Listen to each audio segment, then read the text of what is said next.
July 23rd. The Reformation Wall.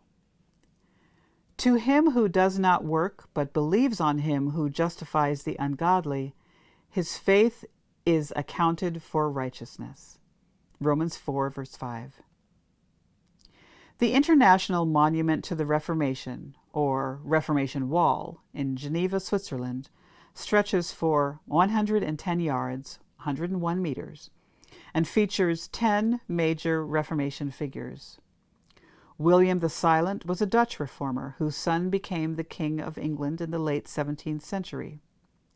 Roger Williams advocated for religious liberty and the separation of church and state, and founded the colony of Rhode Island.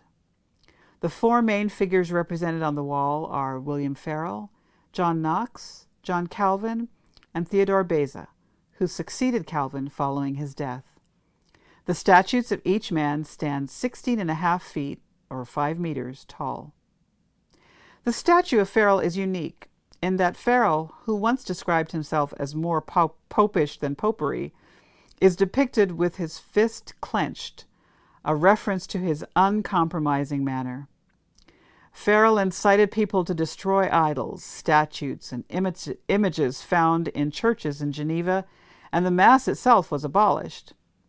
In another city, he snatched an image of St. Anthony out of the hand of a priest and threw it off a bridge into a river. He was fortunate to escape with his life. Farel was run out of the city of Basel for his strident criticism of the Catholic Church, and along with Calvin was banished from Geneva. His preaching has been described as full of fire and fury. Theodore Beza said that Farel's words were like thunder. The man with the clenched fist was a man who wasn't afraid of swimming upstream. While the church was putting people to death, Farel stood boldly in defense of the Bible as the only rule of faith and practice, proclaiming the righteousness of Christ, received by faith as the hope of the believer.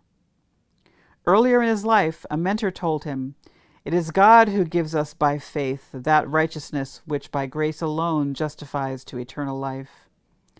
Farel's mentor was banished from his country owing to his views, but his counsel made an impact on Farel, who would not remain silent. May God give his people today the wisdom to know when it is time to speak.